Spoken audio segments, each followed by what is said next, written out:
to balance chemical equations with jelly beans. I kind of did a trial and error.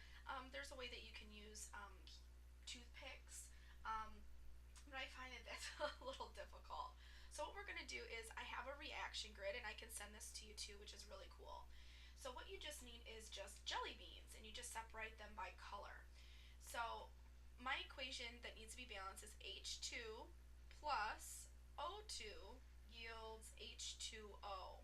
So the thing is they are not balanced, and I need to figure out what I need to do.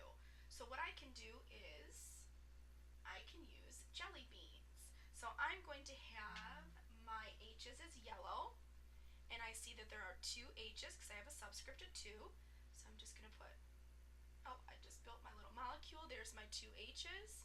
I have two O's, and I'm going to use red jelly beans. My O's. There's my 2.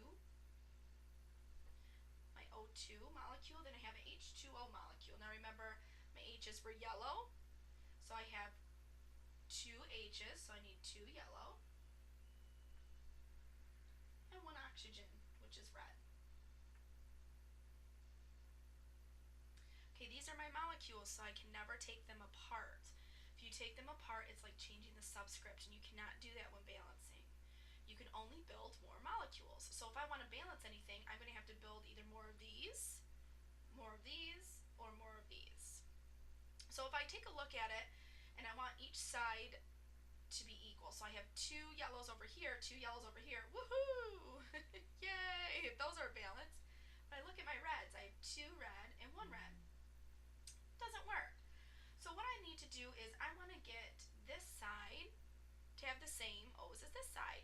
So let's build another one of these H2O molecules. So I'm going to take 2 yellow. Remember, you can only build another one. You can never take off here. Okay, now I can never do this. That would be changing the compound. So I'm going to just add it on just like that. Now let's take a look. Alright, I have 2 red, 2 red.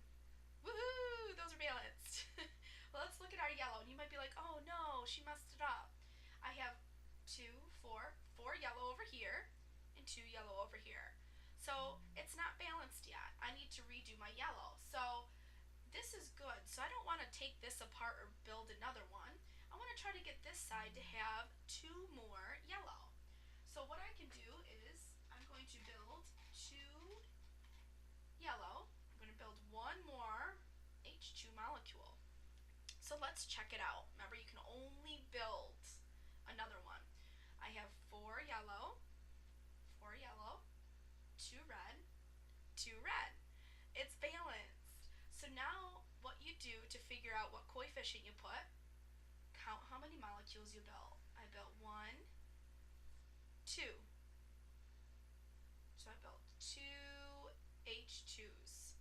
I built only 1 O2. So you can either put a 1 here as a placement, or you don't have to put anything. And I built 1, 2 H2O molecules. So I'm going to put a 2. Now I am balanced. So you always, in the front, your choices are only to put the big numbers, which are called coefficients. So you're just telling that coefficient is saying how many molecules of that substance you need in order to have a balanced chemical equation. And always remember, your reactant side has to equal your product side. I hope this helps. This will work with gummy bears, Skittles, M&Ms. Well, M&Ms would be a little, well, yeah, you could do M&Ms. It'll work for anything that a candy that has color. And this will help you kind of grasp the whole idea of why we balance chemical equations. I hope that helped, and I hope this helps, and I'll send you a reaction grid so that way you can put your chemical equations in there. You could also use color pencils, folks, and just use make 2 little circles touching for color pencils and 2 red ones, and this would work too that way. You don't even need the candy. I just thought the candy would be a fun idea. If you need any help, remember, always come to office hours. Thanks, and have a wonderful science day.